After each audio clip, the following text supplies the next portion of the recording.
Yung mga Christian na to, pinalain na sa kasalanan. Kung may look forward tayo for this new year, hindi man kagalingan, hindi man financial, o kung ano man, pero binigyan ka ng kaligtasan ng Panginoon doon sa kasalanan. At lahat siguro ng bagay na problema, over up na nun. Dahil alam mo may kaligtasan pa. Peace. Peace. And we will come again sa bagong taon. Magsusulat tayo ng mga heart desire natin. Dalangin natin sa Panginoon. Pero sana po maisip natin. Ang Diyos po na inaawitan natin, siya po yung ating Lord and Savior, tagapagligtas, at Lord, Master of all. Master of all. We worship Him today. Sabi po sa awit natin, sa lahat ng panahon, Diyos ka sa amin. Hindi lang basta nagpe-praise tayo, kundi sa lahat ng panahon, i-recognize pa naman. Ikaw po ang may hawak ng lahat. Para sa amin. Para sa amin.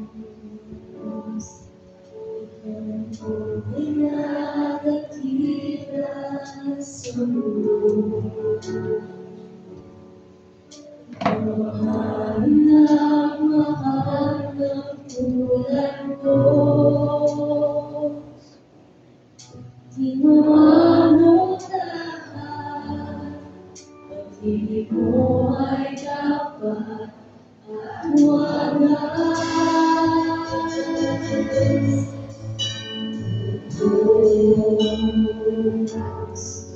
Walang kapantay sa kabutihan mo. Dahil mo'y itataas ang buhay ko. Sundin ang loob mo, mahinig ang nais mo. Sa lahat ng panahon, Diyos ka sa amin. Sa lahat ng oras, nandiyan ka sa amin. Panginoon Jesus, purihin ka. Dakilain ka sa buhay ko. Amin naman.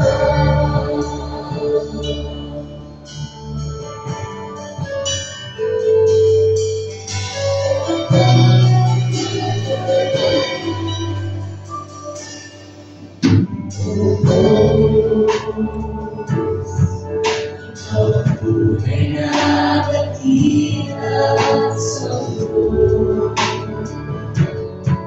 ikaw ang handang-mahal ng buhay ko. Ginawa mo lahat,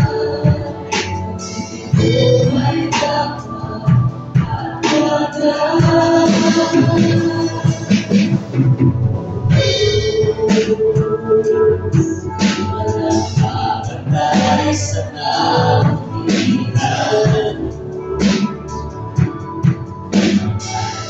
Itataas ang buhay ko. Sintig ang loob mo, di maligtinatan ito. Sa lahat ng gusto mo, iskasama amin. Sa lahat ng oras, ganyan para sa amin. Panginoon Jesus, kapilain ka sa buhay. Gusto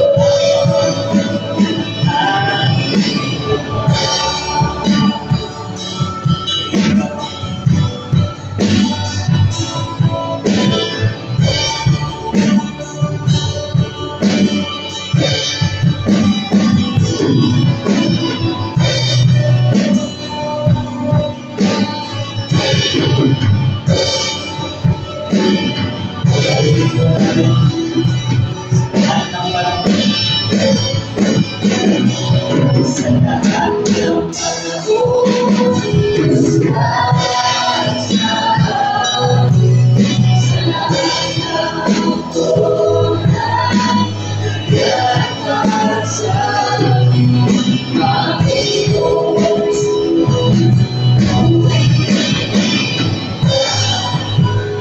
kapilain ka sa buhay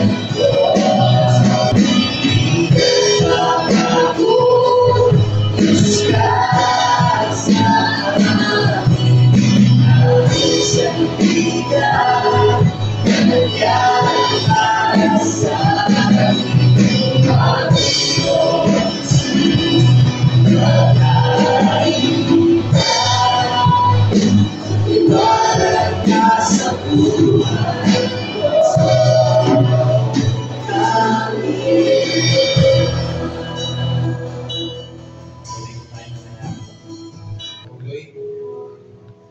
Panginoon, maraming salamat po sa panibagong taon na binigay mo po sa amin, Panginoon. We thank you, Lord, for the life that you gave us, Panginoon. Nakita pa po namin kung ano po ang mangyayari, Panginoon, sa aming buhay this 2024. At binigyan mo pa po kami, Panginoon, ng panibagong taon to celebrate your goodness, Panginoon, yung biyaya at awa mo, Panginoon, sa buhay namin this 2025. Maraming salamat kasi alam po namin, Panginoon, that in spite of the trials, Panginoon, in the situations na meron po kami, Panginoon, last 2024, Panginoon. Maraming salamat po kasi Diyos ka pa rin sa amin, Panginoon. Ikaw pa rin yung Diyos, Panginoon, kahapon, ngayon, at sa hinaharap, Panginoon. Ikaw pa rin yung Alpha at Omega ng buhay namin, Panginoon. Ikaw ang umpisa at hayaan mo, Panginoon.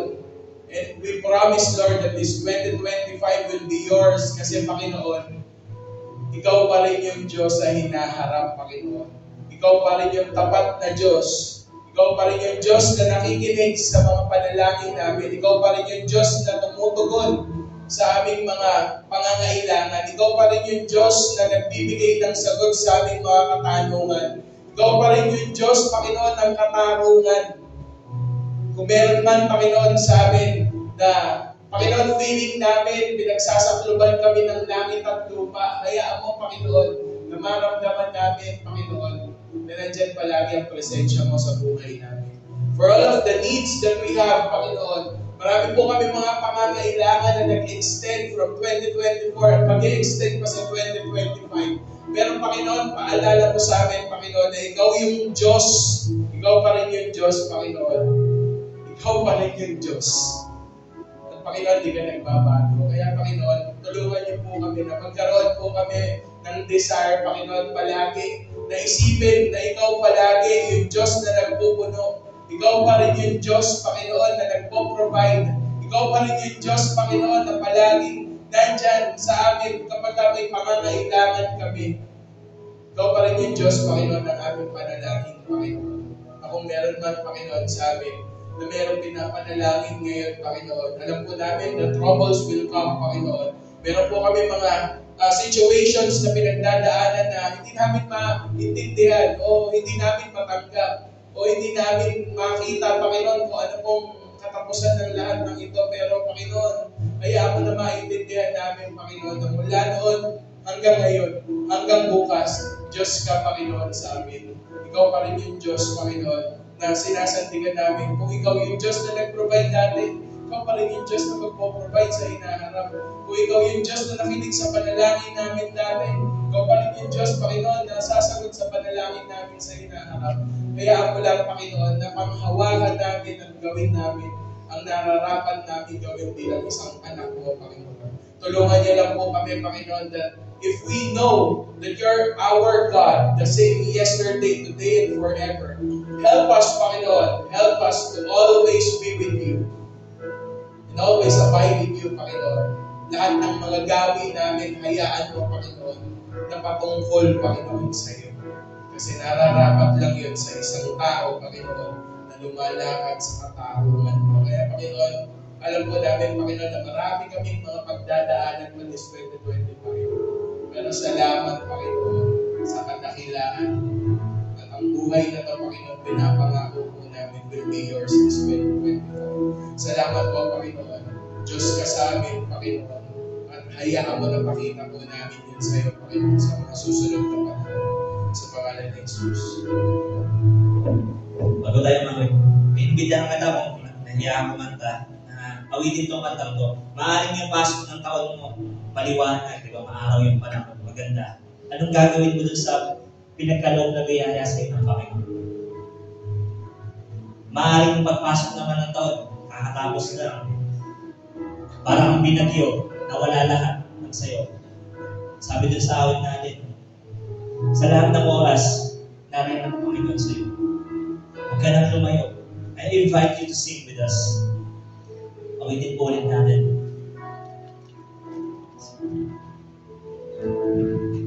Sa lahat ng panahon, Diyos ka sa amin.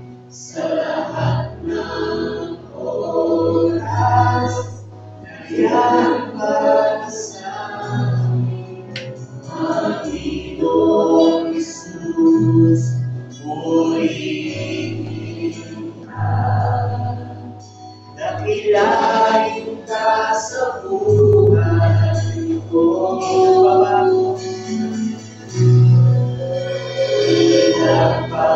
Pinagpapasok, Diyos ka sa amin. Nagsandigan, nayan para sa amin. Panginoon Jesus,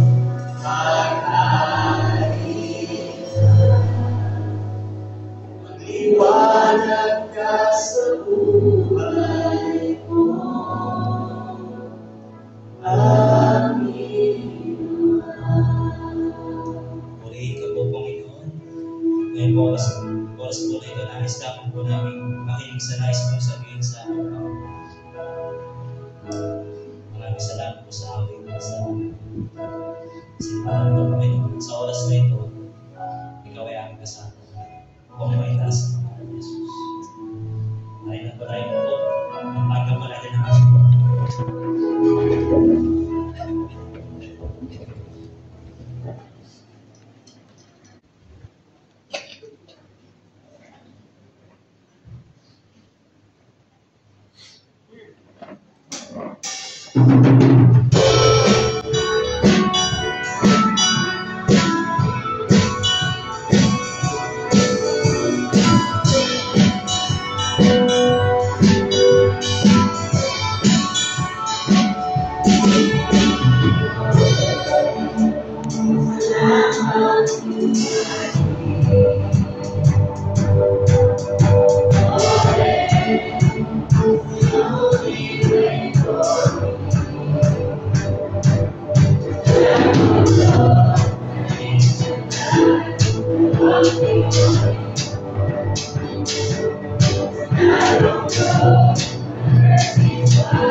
said your love will never give up. You said your grace is always enough. You said your heart will never forget or forsake me. You said I'm safe, you call me yours. You said my future's full of your own. You never fail, so I know that you'll never fail me.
Hindi na ako kakain ng marami magdadayad na ako. That's only our desire. But in the Word of God, napakahalaga yung ating pong pinangahawakan na salita ng Panginoon because yun yung context na gusto natin mag-usapan. And in the Word of God, in the Bible, meron mo isang verse na lagi natin itong nakikita at hindi na ating pong pinahawakan o pinabasa.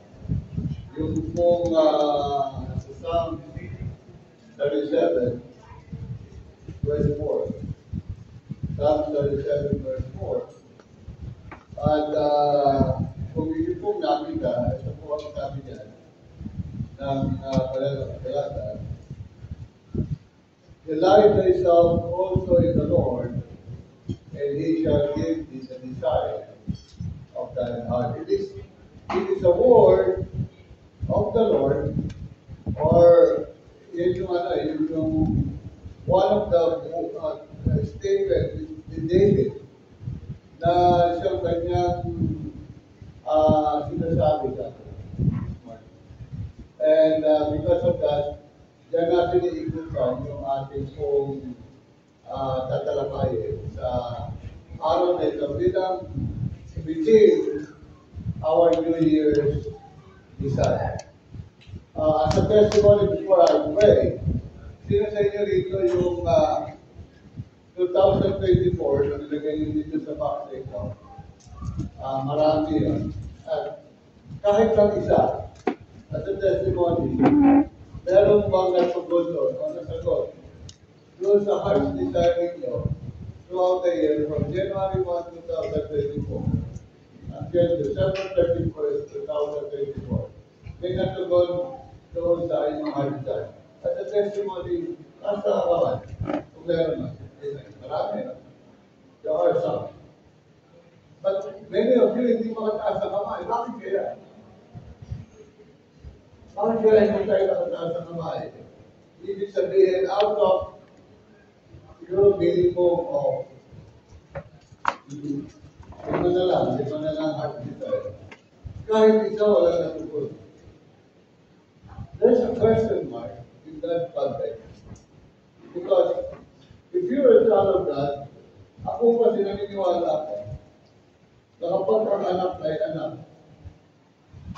yung hinihingi ng anak sa kanyang mga magulang, kahit alam pang minsan ay mabigat, ay binibigay natin. Why?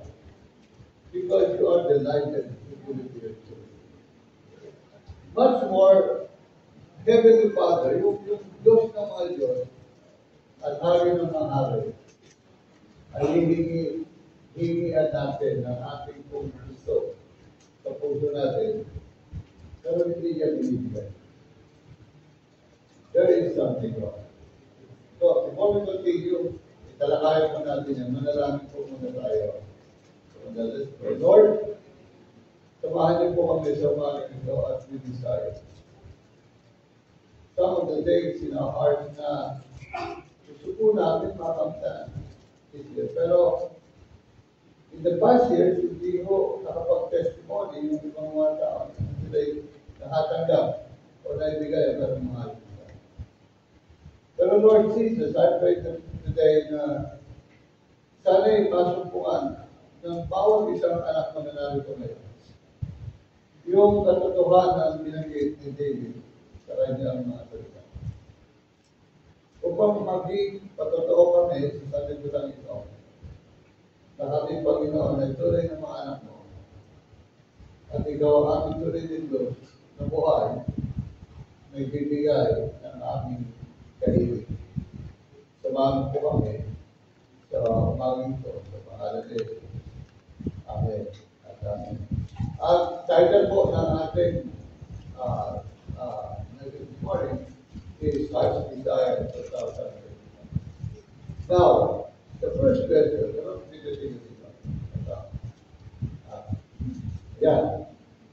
the first question is, are you enjoying God? Sa Tagalog, hindi pa kayo talaga sa Diyos.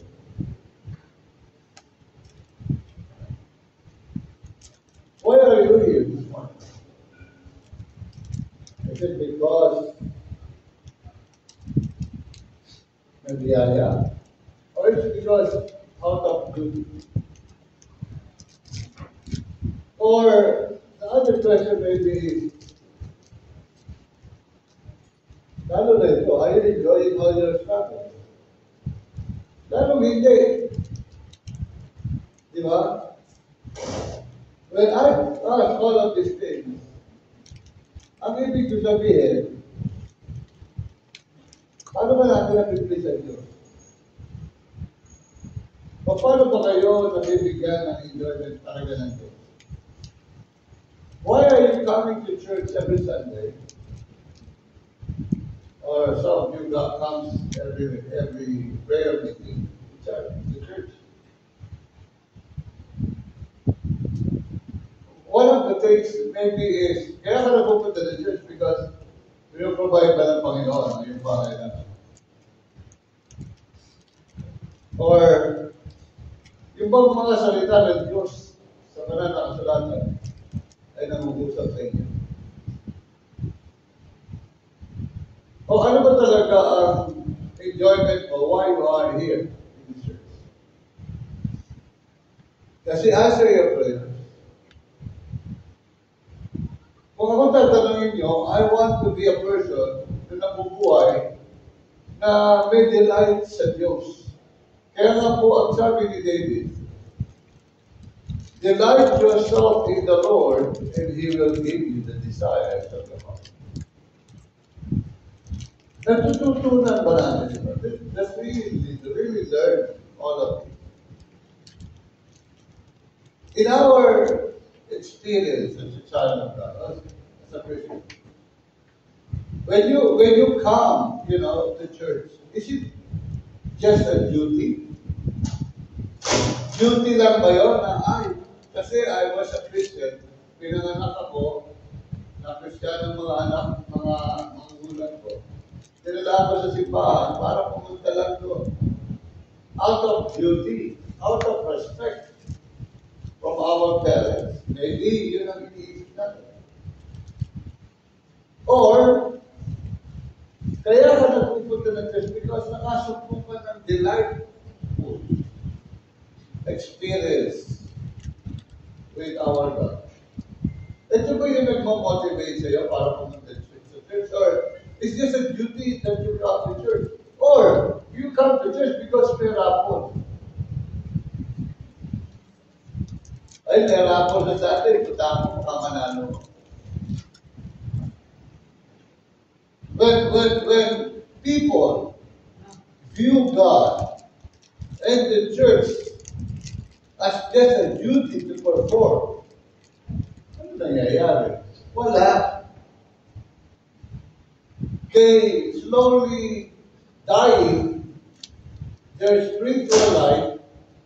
At the end of the day, they were just bitter.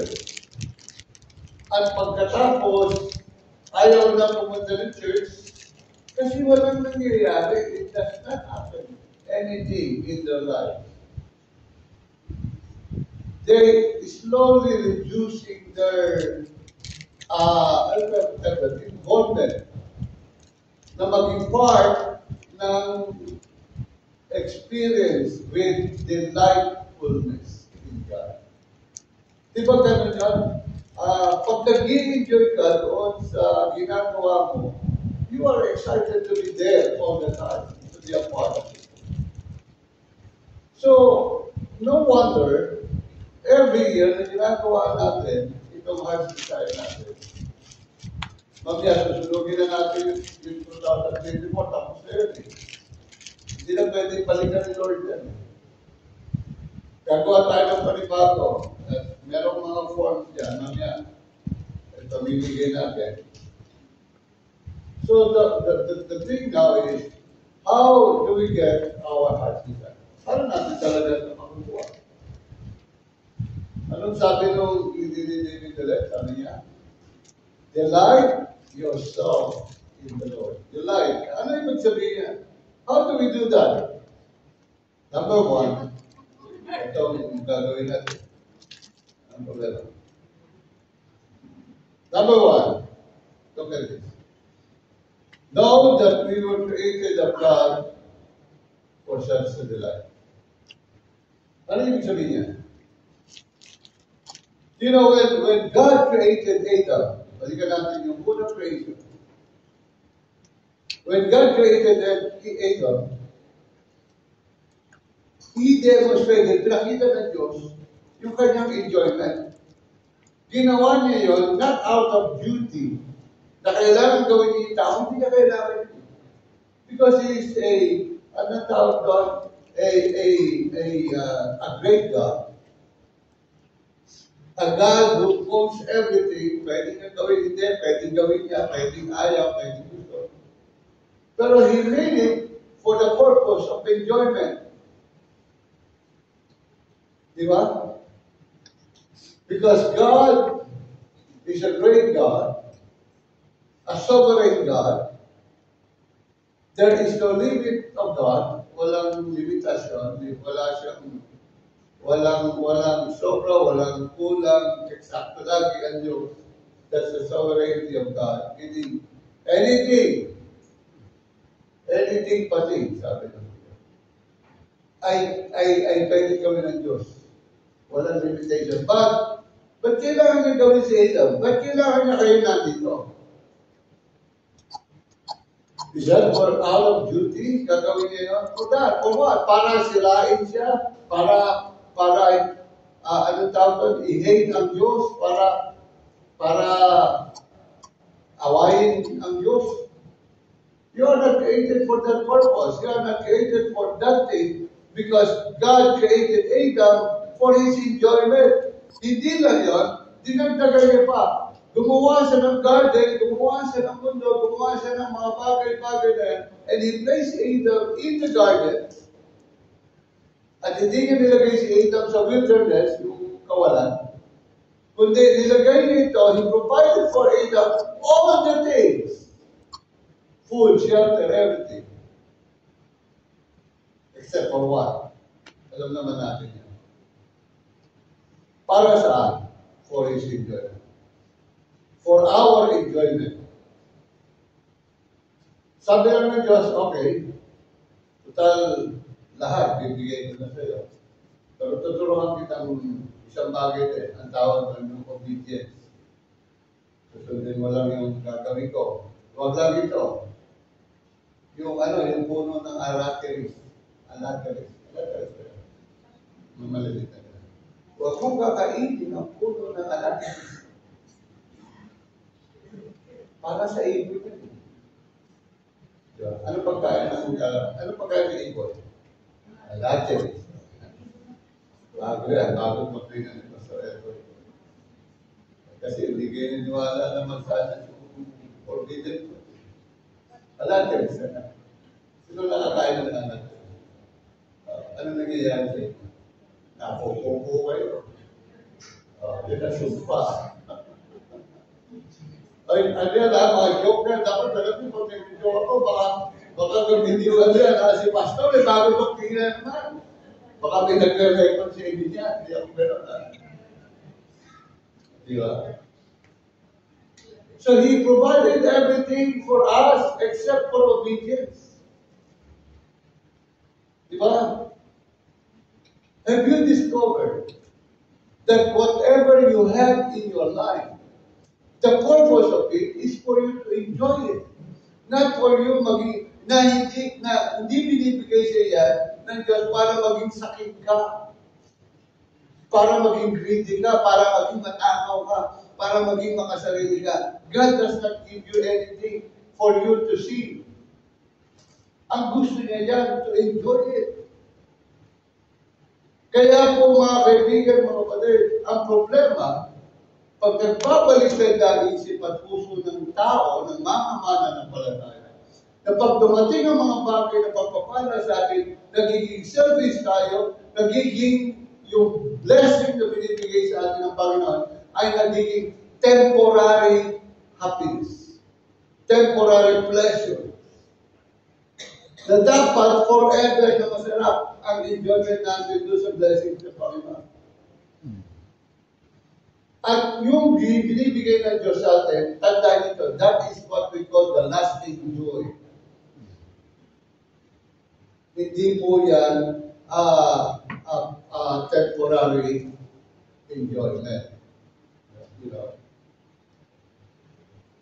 Ako naniniwala, sana, as long as Adam is not yung hindi niya pinapakailaman yung puno ng alagas, maganda sana ang buhay niya. Di ba? Yung forbidden fruit talaga, naguguluhan niya talaga. Kung hindi niya pinakailaman ang forbidden fruit, siguro ang enjoy siya sa buhay niya. So, for the first time, okay si Adam. At kung makikita niyo mga kaibigan, mga kapatid, he was enjoying the environment, a perfect environment that God has given him in the garden. Okay. At ibig sabihin, ginagawa ni Adam lahat yung kanyang purpose. Siya yung tagapangalaga, he is the steward of the garden of God. And when he was enjoying his fellowship with God, nag-enjoy po siya.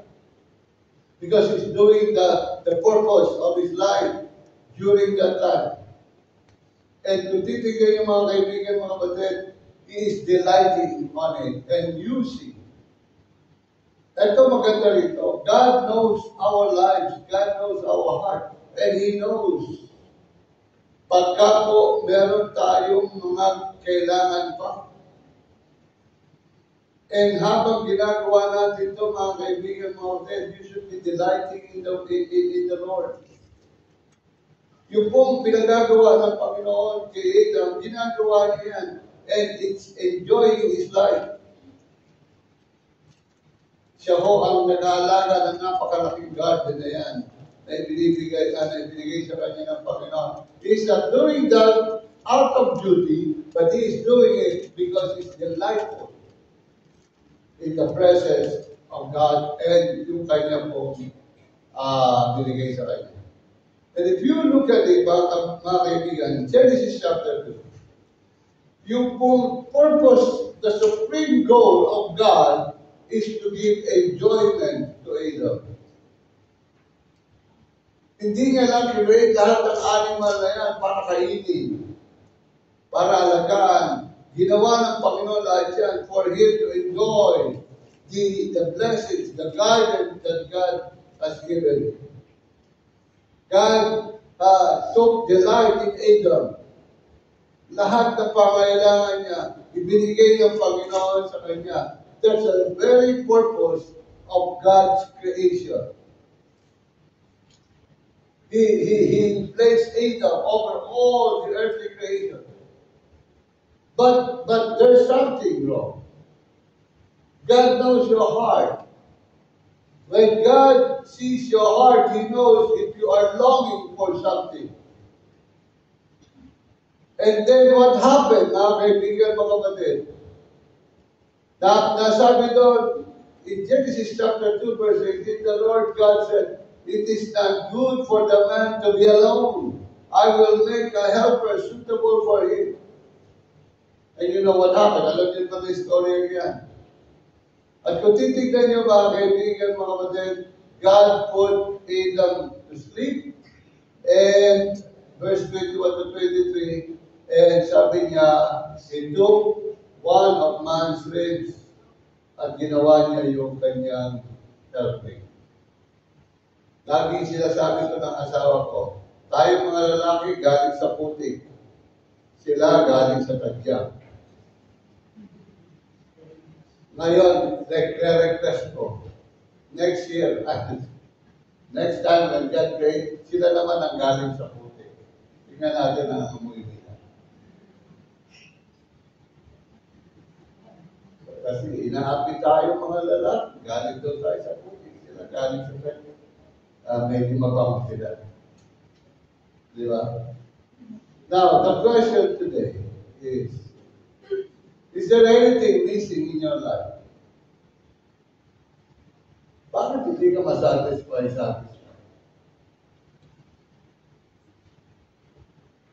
Si Adam, nakita ng Diyos. Kailangan niya ng kasama. And God gave him companion. Now listen to me, this is what I want you to always remember. Bakit hindi ka nakakakuha ng desire mo sa puso mo? Anong ibig sabihin? Meron pa kasunod. Wala ba dyan? May na-miss. Ate, paano pabalik? Sorry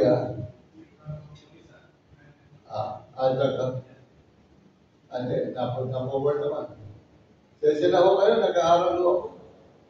Noong araw ako gumagawa rito. Ngayon, ako na yung tinuturuan ng anak ko. Ganun talaga ang buhay mo. Saan ba dapat ka nakatutok dito? Ayun. Wala, hindi nasa. Ito lang gusto ko paalala sa inyo. No good thing will hold from those who walk uprightly before Him. Wala pong mabuti gusto niyo sa puso niyo na hindi pwedeng ibigay ng Diyos sa inyo. Wala pong magandang bagay na bibigol ng Diyos sa buhay mo. Kaya ka magtataka ka, di ba? Bakit siya hindi binibigay sa akin ng Panginoon? This is my heart's desire for 10 years already. Bakit hindi binibigay sa akin? Sabi ng Banal na Kasulatan, no good thing will He will withhold for those who walk uprightly before God. Lahat po, nung nakiidang, lahat yun purposely, para sa enjoyment ni Adam. Binigay ng Panginoon niya. And then of course, pati healthy, pati yung pagkakasawa. Gustong ibigay ng Diyos siya sa inyo. Pero the question now is, bakit hindi binibigay? Have you asked yourself? Kung mabuti ang Diyos sa atin, bakit hindi niya binibigay ito? Maybe Satan that destroyed your delight in the Lord. Look at your heart today. Diba there are times in your life that you are so excited serving the Lord? Pagkatapos, after so many years, na nagkaroon ng problema ang buhay mo, you lay down ka, lay low ka, tapos ayaw mo na sa Panginoon. Have you heard? Yung tawag ka nagbabackslide. It does happen to you. Nangyari ko sa iyo. There are times in my life, I'm so excited about God. Pagkatapos pagdating ng panahon, ayaw ko na maglingkod, ayaw ko na sa dami ng problema, sa dami ng nangyari sa buhay ko, I just want to stop coming to church. I don't want to be involved in the church. Pero mali eh. Pag nabasa mo yung sa John chapter 10, verse 10, ang sabi ng Panginoon, I have come that they may have life and have it to the full. Di ba yung sabi niya? Sabi niya, delight yourself in the Lord and you will get the desires of your heart. Pero bakit? Di ba? Bakit? So number one, tandaan niyo, ang purpose that why we are here today is because God created you for His delight. So pangalawa, gusto ko lang paalala sa inyo that God, yung makabutihan ng Diyos, hindi nagbabago. You know why? Because He's the same yesterday, today, forever. Nung panahon ni Adam, siya pa rin yung Diyos. Panahon natin ngayon, siya pa rin yung Diyos. Hindi nagbabago. He never changed. Hindi katulad siya ng tao. Pag masaya siya, nakatawa. Pag malungkot, nakasimangon. Pagka masaya ang tao, excited, di ba? Pero pagka hindi ka na masaya, parang wala nang nangyayari sa atin. Why? Ano ba kaibahan natin? Many of you have experienced God in a very real and personal way. Yung experience niya sa Panginoon. Gaano siya sa kabuti sa inyo? Just look. That's why, kung titignan nyo sa Psalms 34 verse 8, mga kaibigan, tignan yung sabi ni David, oh, taste and see that the Lord is what? Good. You know? Taste it. There's nothing like you experience the real thing. Ibig mo bang sabihin, ever since that you become a Christian, you never taste the goodness of God? See, yeah. How many times that the Lord has saved you from your enemies, from yung sa mga kahihiyan ng buhay. Di ba? Pag na-experience mo yung sarap sa Diyos, hindi ka na lalayo dyan. Sino mahilig dito sa ice cream? Anong flavor ng ice cream? Ako, paborito kong ice cream ay sili ice cream. At samahan ako mo sige. Hindi, ako, paborito ko na, Rocky Road. Rocky Road. Pero alam mo, hindi mo na kailangan sabihin kung anong ingredients ng Rocky Road. Hindi mo na kailangan sabihin sa akin, ito yung may marshmallow, ito yung may chocolate, ito ay merong nuts, merong milk na masarap. Hindi mo na kailangan sabihin. Basta sabihin mo lang sa akin, Rocky Road ice cream, kakainin natin yan. Why? Na-experience natin. If you experience something na hindi nyo pa natitikman, pero gusto nyo, that's impossible. Kaya nga, delighted. You delighted with God because napakabuti ng Diyos. Oh, taste and see the goodness of God. Kaya gusto mong ulit-ulitin. Gusto mong kainin ang ice cream na Rocky Road because that's your favorite, that's what you want. Bigyan mo ako ng ube ice cream. Di ba? Or vanilla ice cream. At saka gusto ko yung hazelnuts. Ano hazelnuts? Hazelnuts, ano tawag mo? Yung mga halin. Hazelnuts. Yung mga German. Ayoko na lang, ayoko na select. Social eh. Joke lang mo yun, ayoko na yun.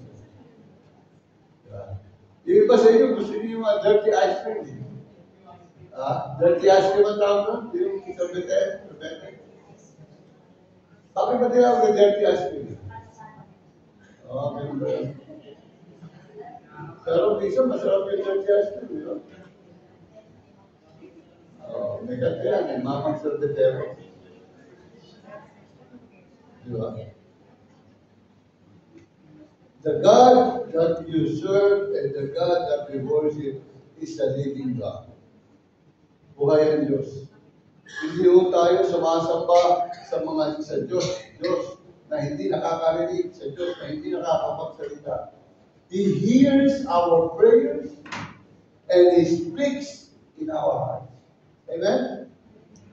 He hears our prayers and He speaks to our hearts. And He is involved in your life daily. And He was delighted in you because He has a relationship with you. Hindi kayo basta-basta lang. Na kayo ay naligtas. He wants you to have fellowship with Him. Diba sabi na Revelation chapter 3 verse 20, Behold, I stand at the door and knock. If any man hear my voice and open the door, I will come into him and will sup with him, and he with me. In other words, He is here to enjoy our fellowship with Him. Have you discovered and taste the goodness of God? Pag nasubukan mo na yan, hindi ka nababago. You will never change. At anumang heart's desire mo every year, you will have an answer. Because that's how God works. Pangatlo, develop an attitude of gratitude. Yung iba kasi, we always remember the gift, but not the giver. Di ba, lagi nyo nakikita yung regalo, hindi nyo nakikita yung nagbibigay sa atin. Do you still remember the day when God removed you from darkness and put you into a marvelous light? Inilipat ka ng Diyos sa isang lugar na ikaw ay tinanggalan ng maraming guilt in your life and lifted up your soul and He was forgiven. Naalala niyo pa ba yan? Naalala niyo pa ba yung kayong napakasama natin? Sabi nga ni Apostle Paul, I am the chief sinner. Napakamasamang tao ni Apostle Paul. And yet, pinatawad siya ng Panginoon. Naalala niyo pa ba yung ginawa ng Diyos sa buhay niyo? And you will find yourself delighting in the Lord. Think about all the time that you are so, yung gulo-gulong buhay mo, magulo. Nagugulumihan ka sa sitwasyon ng buhay mo, ang gulo-gulo ng pamilya mo, ang gulo-gulo ng buhay mo, and it seems that walang direction ng buhay mo, and yet when God came into your life, inayos ang Panginoon ng buhay mo at ginawang maayos ito. Remember those. Di ba? Yung lahat ng kagulumihan mo, yung gulo ng buhay mo, away mo, lahat, inayos ang Panginoon. Kung naalala mo pa kung gano'n ka kamahal ng Diyos, minahal ng Diyos kahit hindi ka kamahal-mahal. And God put you joy in your life and fill your soul. Kung titignan nyo mga kaibigan, mga kapatid, sa first 8 verses ng chapter 37, lahat ng ito, at babasahin nyo, 3 beses yung sinabi niyan, huwag kang mag-aalala. Do not fret or what? Don't worry. Sa lahat ng buhay nyo, sabi niya, nung makakilala ka sa Panginoon, basahin niyo yung chapter 37, 1 to 8. 3 beses binanggit niya dyan, huwag ka na mag-worry. Ako lang bahala sa iyo. Sabi niya doon, you just pray. Sabi niya, you just rejoice. Sabi niya doon, you just trust me. Never worry, sabi ng Panginoon. Ako ng Diyos mo eh. I am now your God. I am delighted in you and we will enjoy our fellowship. That is why, remember this, worry is not an answer to every problem. Worry is never an answer. Bakit ka mag-worry? Sabi nga ng banal na kasulatan, mag-worry ka, makakadagdag pa ba ito sa paglaki mo? Sa tangkad mo? Makakadagdag ba ito? Hindi. Sabi niya, pag nag-worry ka, nanakawan ka pa ng lakas ito, and it will steal your joy. Sabi ng banal na kasulatan. Remember the word, if God be for us, who can be against us? Di ba? Bakit kayo nag-worry? Paano? Iniisip nyo kayo sasagot ang problema nyo. Hindi nyo nga kayang, di ba? Hindi nyo nga kayang alagaan sarili natin. Hindi ang Diyos. Learn from the experience of the Israelites. Di ba? Imagine nyo na lang, balikan natin yung panahon na sila ay under slavery. Pero about 400 years of slavery under Egypt. Ano ka? Alipin ka? Dapat ikaw ay tagapagmana. You are supposed to be the heirs of the king and the king, the heirs of the King of Kings and the Lord of Lords. Tagapagmana ka ng pinakamayaman. Pagkatapos ikaw ay lipid for 400 years. How many of you here are already have been a slave for many years? Sabi ng banal na kasulatan, you should not be the tail, you should be the head. Di ba? Oh, remember, when they were, sabi ng Panginoon, di ba, pangako ko sa'yo, alisin kita dyan, hindi ka na magiging slave. Sabi niya, dahil kita sa promised land, doon, masagana mo. Hindi ka alam, mabilis, madali, mahirap, pero nakita niyo kung paano siya alagaan ng Panginoon. When they went to the Red Sea, look what the Lord said. Ginawa ng Panginoon. Hinawi ng Panginoon ng Red Sea. And He made the waters into a wall. Di ba? Habang nakataas ang tungkol here, yung Red Sea, hinati niya ganyan, and the Israelites went through it. Sabi ko, they went to the dry land. Isipin mo na lang yan. Pastor, di ba meet yan? Ano yung meet sa Tagalog? Katawisip. Kwento kutsero lang ba yan? No, that's the real thing.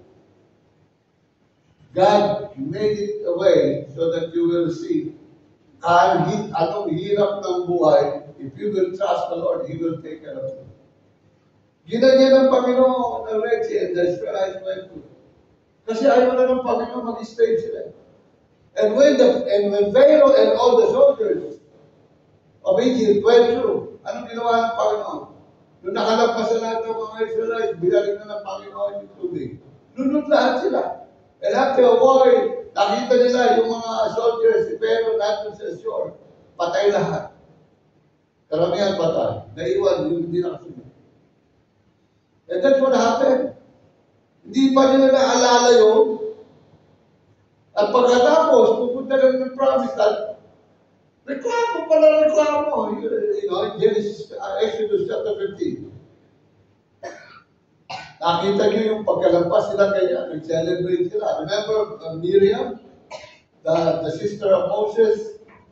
Nasa Exodus 15:21. They sing to the Lord, for He had triumphed gloriously. The horse and his rider had been thrown into the sea. Exodus 15, chapter 21. And they were happy. Many of you here are so happy when you got saved, when you become a Christian. Pero pag dumarating ang problema, dumarating ang mga pagsubok sa buhay na ito, nakakalimutan nyo kung anong ginawa ng Panginoon sa inyo in the past. That's why you have to develop an attitude of gratitude. You have to thank God for what He has done in your life. That's chapter 15 of Exodus. Pagdating ng 16, ito na po.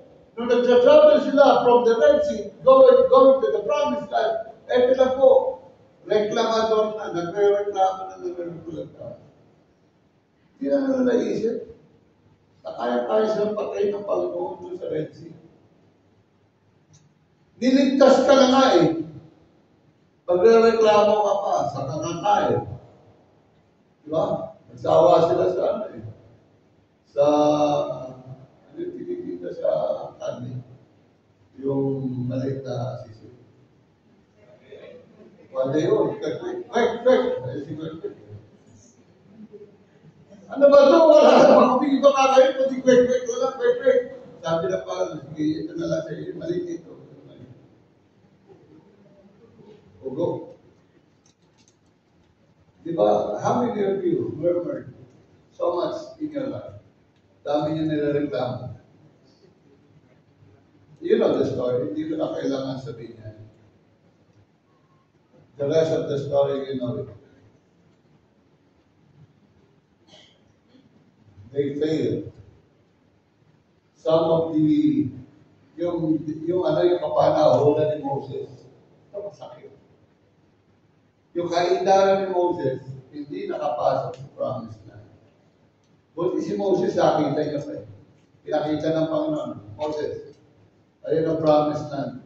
Kasama kasama niya. Pero hindi ka natutugtong, tigas lang ng ulo mo din. Sabi ko siya, ikahit mo siya, isip mo lang sila, pati ikaw eh. Nagreklamo ka. Lahat ang kaindaran ni Moses patay.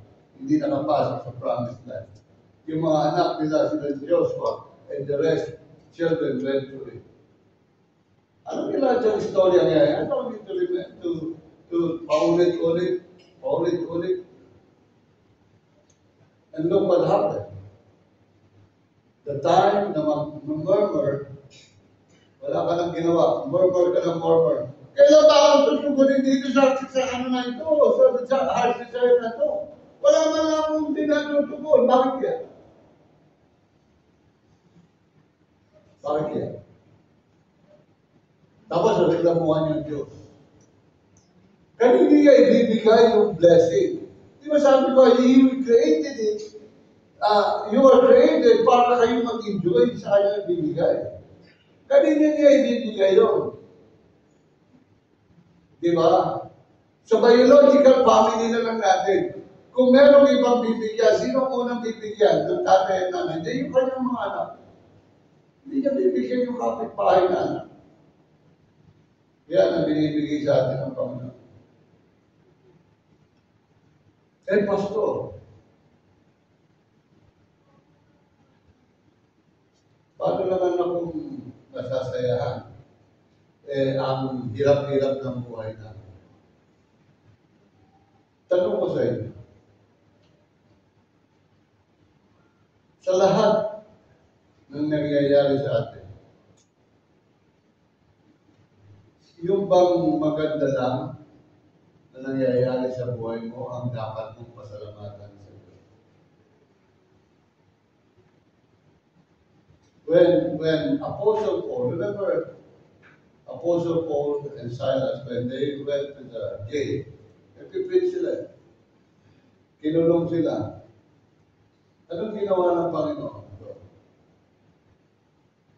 Sinira ng Panginoon yung jail doors. Nabuksan. Yung jailer na naligtas. At maraming bagay, nagkantahan sila and all of these things. They were delighting in the Lord. So in short, mga kaibigan, mga kapatid, kahit pangit na nangyayari sa buhay natin, do not stop thanking God. Develop an attitude of gratitude. With all the ups and downs of life. Tatandaan niya, mga kaibigan, mga kapatid, is it always possible to rejoice? Always. Kahit anong circumstance pa ng buhay dinadaanan mo. Much more, kasi ang isip ng tao, magiging masaya ka lang at magpapasalamat ka lang pagka maganda ang binigay ng Diyos sa'yo.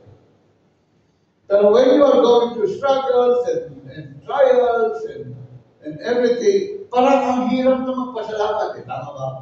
Yes.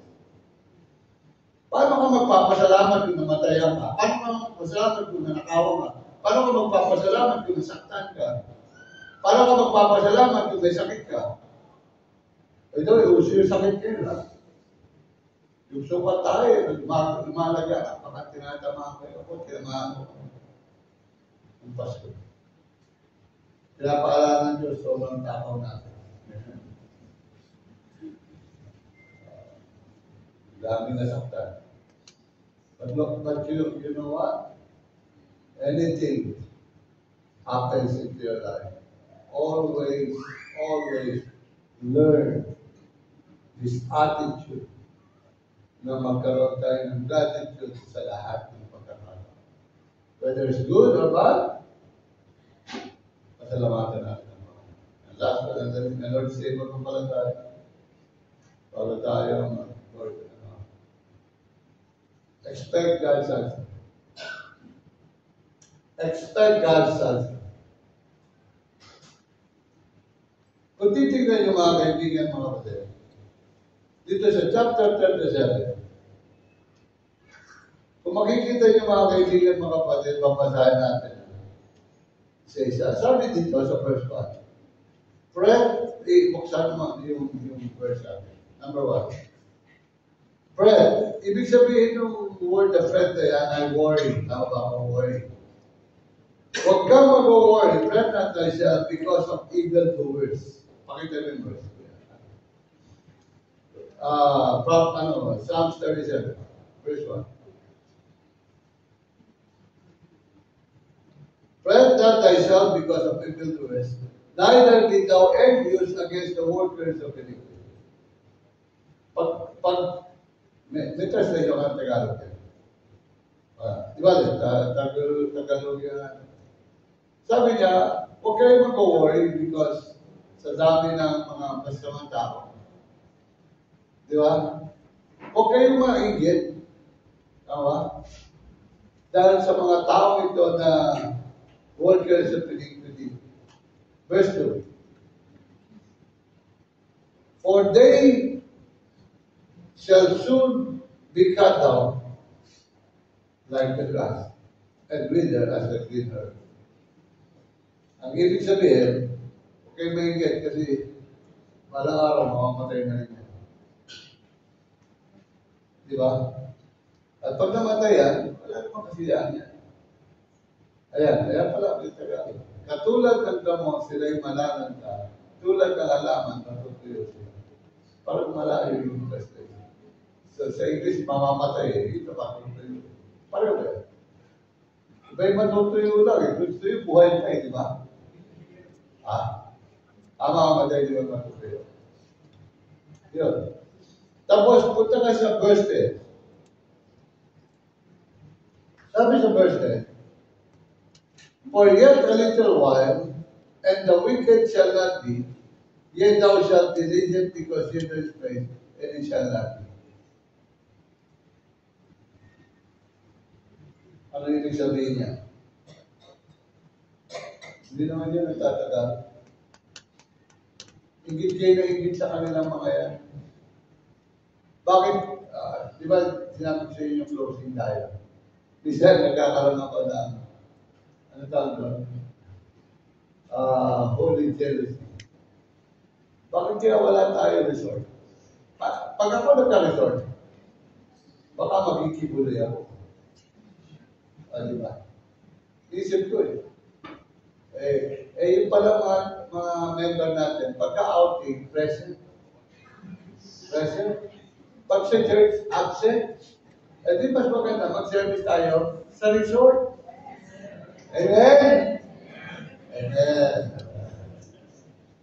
Pag outing, andyan lahat. Yes. Di ba may pasok? Oo. Pag resort, all in.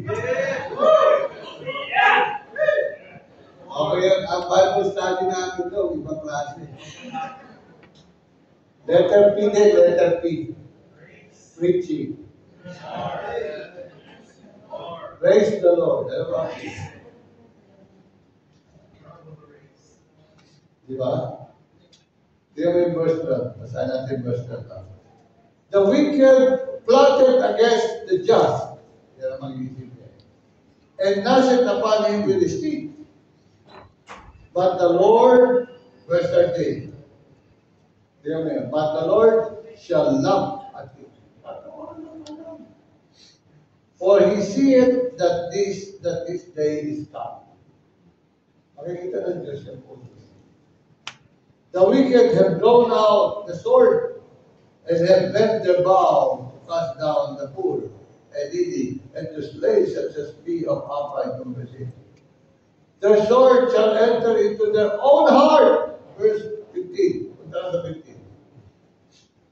Ayan o. Their sword shall enter into their own heart and their bows shall be broken. A little that the righteous man hath is better than the riches of many wicked. Verse 16. Verse 17. For the arms of the wicked shall be broken, but the Lord upholdeth the righteous. Look at the promises of God. Sabi niya doon, verse 3, trust in the Lord and do good. Don't stop doing good. So shalt thou dwell in the land, and verily thou shalt be fed. Hindi ka makukuto. The light thou shalt also in the Lord, and he shall give thee desires of your heart. Verse 18. Basahin yung chapter 37, napakagandang chapter. The Lord knoweth the days of the upright, and their inheritance shall be forever. Yeah. O, di ba? Verse 19. They shall not be ashamed in the evil time, and in the days of famine they shall be satisfied. Naalala ko tuloy. Si Kibuloy, nasan niya? Nasa kulungan. Nasaan si Joel Osteen? May kaso. Kaya si Joel Osteen sa Houston, Texas. Totoo ba yun? Ang fake news. Nakasuhan yun. But anyway, tandaan yun. When you look at the big picture, when we see all in the light of eternity, you will always be reminded that God is good in your life. When you look at the immediate challenges of your life, at kung titignan niyo, mga kaibigan, mga kapatid, to capture it into your hearts, makikita niyo kung paano gumagawa ang Diyos sa buhay niyo. It is not by chance that you are here today. It is because God has appointed you today para maalala mo, from now on, what you put in this box for your desire for the year 2025, dapat kainin sa akin tugon ng Diyos. Because that's what God said. I will give you the desires of your heart. God will surely answer your prayers, answer your desire. He will give you the desires of your heart. Humihingi ka ng 1,000,000. Pero araw-araw tulog ka. Paano ka bibigyan ng 1,000,000? Maglakad ka, baka makapulog ka ng 1,000,000. Pag nalaginip ka, hindi ka makakakuha ng 1,000,000. In closing, ate, balik mo ako sa... So, expect an answer. In closing, sabi doon, delight yourself in the Lord and He will give you the desires of your heart. Pwede nating sabihin that the key to enjoying life is not found in getting God to give us what we want. It is found in learning to what a loving God is longing to do. Ibig sabihin, yung gusto mong makamtan, minsan hindi yan ibinibigay ng Diyos kasi ayaw niyang ibigay sa iyo dahil malalayo ka sa Kanya. Sabi niya doon, gusto mong maging satisfied sa desire na ibibigay sa iyo ng Panginoon, kailangan that desire will be according to His will. Bakit hindi ka niya binibigyan? Baka mapariwara buhay mo. Bakit hindi niya binibigyan? Baka malayo mo sa Kanya. Bakit hindi niya binibigay? Kasi sira yan ang buhay. Pero ang ibibigay ko sa iyo, sabi ng Panginoon, ikaw mabuti. Malalapit ka sa akin. Pag yan ang hiningi mo, wala akong problema. As a testimony, when I was just a new Christian, sabi ko, Lord, bigyan mo ako ng sasakyan. Gusto ko mag-invite ng mga tao para dali sa Diyos. Sino mo ang Panginoon kung ito ang gagawin niya? Hindi ako binibigyan ni Lord. Alam niyo kung bakit? Hindi naman ako marunong mag-pray. Hihingi ko sa kotse, pero di ako marunong mag-pray. Sabi ng Panginoon, mag-aral ka muna mag-pray. Nag-aral ho ako ng meron kami member. Ano siya, may jeep siya papasero. Doon mo ako na-practice. Hindi sa mga A1 driving school. Sa isang jeep na nag-drive ho, para ho ako tumigil sa kalto, kailan dito, pindutin ko na yung friend. Ang layo ng tigil. Luma yung jeep. Nakabuti sa akin. Kasi ho, mula nun, hindi pa ako napapangga. Napangga na ako ngayon na lang, matanda na ako. Sa LX pa. Pero ho, when I learned to drive, binigyan ako ng second-hand na kotse. Pagkatapos, nag-invite ako ng mga tao. Dinadala ko sa church. Tapos, sabi ko, Lord, dahil naman second-hand, ang liit naman ang pagkakilala ko sa iyo. Ikaw Diyos, bigyan mo na ako ng brand new. Tapos yung second-hand, pag brand new na binigay sa akin. I'm just telling you this. It's not because gusto mo, ibibigay ni Lord sa'yo. It's only because God will use it for you. Then that's the time God will do. Ano heart desire mo this morning? For 2025. Pastor, nahihiya ako mahingi sa Diyos. Nahihiya ako mahingi sa Diyos, pero sa pastor, hindi ka nahihiya mahingi. So just know me. God will give you. Sabay tayo lahat. Yung sasakyan. Bigyan mo na ako trabaho. Wala akong pambili sa sasakyan. God gave me work. Ewan ko kung maniniwala kayo. Ang aking unang job ay computer programmer assistant. Alam niyo magkano sweldo ko? 1,000 a month. 1,000 a month. Hindi ko ganun katanda ako. Mga 5 years ago yan. Ang computer programmer nun, laki nun sila ko, konti na kami. Gumawa pa ako ng system. Pinabenta ko yung system, pinapilot ko. Kaya lang, nung dumating yung Microsoft Plus, nakubos ako. Wala na ako. Ngayon, obsolete na ako, hindi na ako marunong gawa ng program. Pero you know what? Nung unang higit ko sa Panginoon, Panginoon, bigyan mo pa ako ng trabaho. Sabi sa akin ng Panginoon, nagtuturo ko sa school.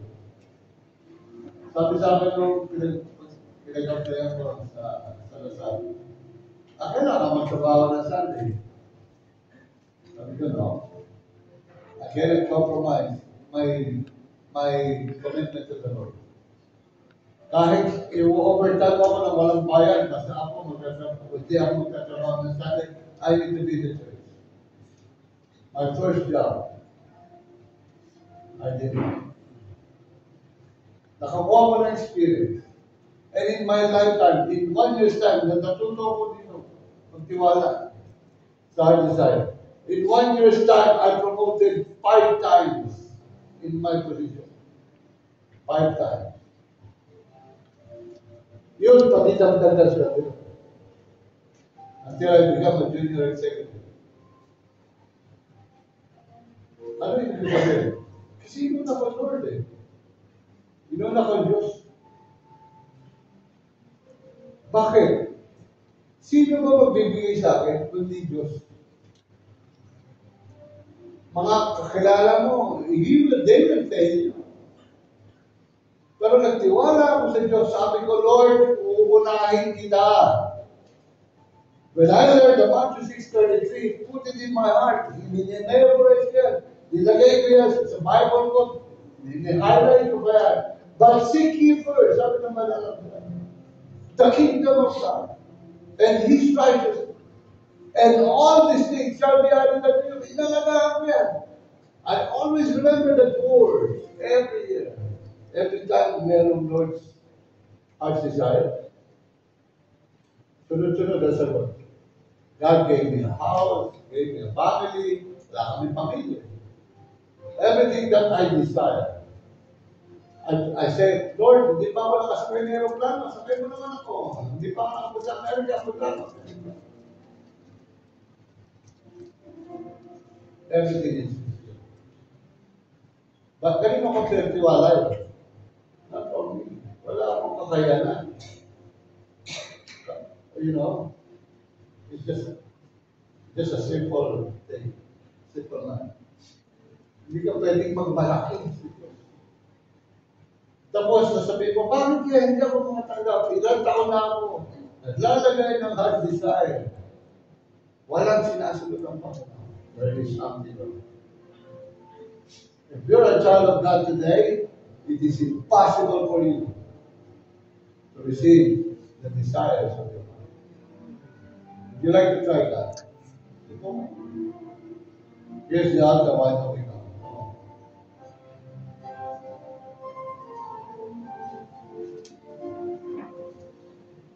Akala nyo, biro-biroan lang ang church. Church is the real thing. God is a real thing. Dito ko lang nakita sa church. When I started this church sa garahe, walang may kotse. Maliban sa akin noon, second hand pa.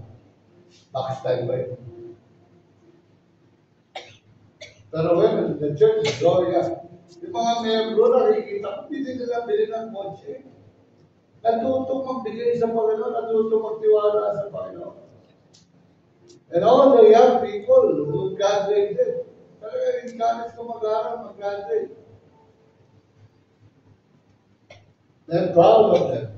Proud of young people. Sabi ko nga, ipabaya mo ang iyong mga anak sa church.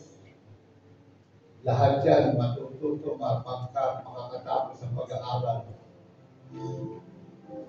Because God will give them the desires of their heart. Nothing compared to God can do miracles after miracles. Dito ako nakakita ng isang pamilya sa mag-asawa. I think more than 10 years na walang anak.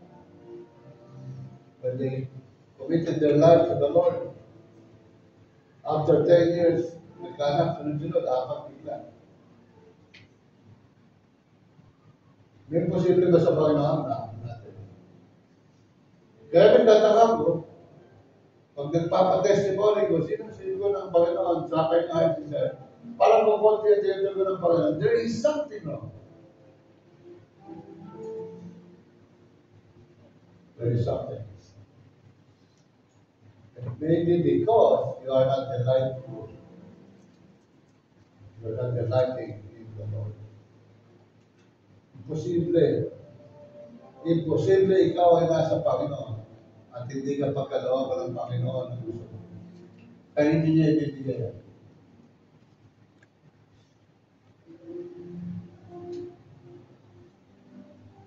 Maliban na maging katulad tayo ni Ida Marie. Isa lang ang sabihin ng Panginoon, huwag mo nang galawin ang puno yan. Ginalaw mo. Sabihin yan. So just trust the Lord. Trust the Lord. Pray. Pray everyone. Mula ngayon hanggang end of December 31, 2025, that's where we will try, we will see. We will see kung anong gagawin ni Lord sa buhay mo. Yeah. Let's make a deal today. Mula ngayon, as we commit our lives to the Lord until the end of 25. December 2025. Ang gagawin ng Diyos sa iyo, makita mo. Panginoon, salamat po sa iyong mga anak ng tatapat. Salamat sa iyong mga salita because without you, Lord, everything is impossible for us to accomplish. Your word is like a thunderstorm that hit your breath. Samahan mo po kami, Panginoon, sa journey namin throughout this year, 2025. Maybe some of your people here are doubting at tutuda. Nakakayanin bang gawin mo yung hinihingi nila? Lord, I pray in the name of Jesus. Prove to them that you are real. Na ikaw ay buhay. Ikaw ay makapangyarihan. Ikaw ang Diyos ng mga Diyos at hari ng mga hari. Na walang imposible. Hinihingi ko, Panginoon, ang natugunin mo ang dalangin ng bawat isang narito ngayon. Whatever their needs desiring today, I pray in the name of Jesus, ibigay mo po sa akin. And we will not be ashamed, Lord, na ipapalita, ipagmalaki ng lahat ng binigay mo at ibibigay mo sa amin ay galing sa iyo. Samahan po ang mga anak na ito. They're praying for healing. I pray that Jesus touch them and heal them. Those that are sick at home, touch them, Lord Jesus.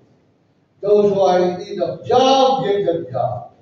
Those who are in need to pay off whatever they need to pay off, I pray in the name of Jesus. Provide their needs. Money, financial, help for them. And for those who are acquiring for position or something, Lord, bless them, bless them, bless them. As you promise. At sa pagdataas po ng kamay, niyo na magunang alipin, ikaw ang may malagang masama. Ikaw ang patuloy na malubahati sa buhay namin. Ikaw ang magbigay sa amin ng tunay na kapayapaan, katuwaan, kasiyahan, kagalakan, at higit sa lahat, ibuhos mo mapalang material o financial o ba kami ng mga anak ng maging kahit buhay na patuloy na kami ay hindi mo pinapapayaan. Ikaw ang dakilang Diyos ang malagang po. Sa kalaman ng anak, Santo. Amen.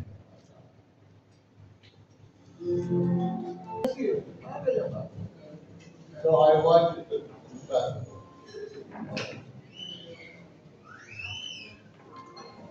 Wala akong bayan. Don't put your name because God knows your name. Tagalog ba? Kahit ano. Tulad nyo. Tagalog, Bisaya, Kapampangan, ay hindi na nyo.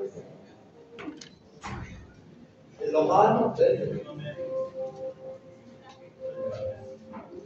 hindi ng trabaho, bigay ng ng trabaho.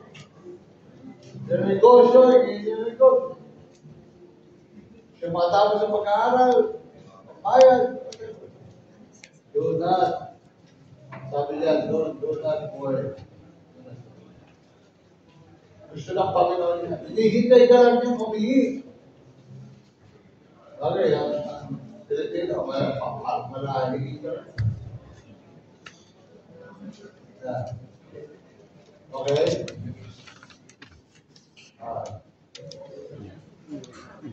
Okay, tayo magkakalaw. I'll give you time to write, pray. Okay. Pagkatapos ito, ang ganito na lang muna, pag-pray na natin yung masukala. Kunin na natin yung luma, 2024. I'll ask the deacons to join him. Susunogin na natin yung nakaraan, 2024. Asa na yan? Asa na? Asa na yung luma yung Heart's Desire 2024, and let the deacons go out and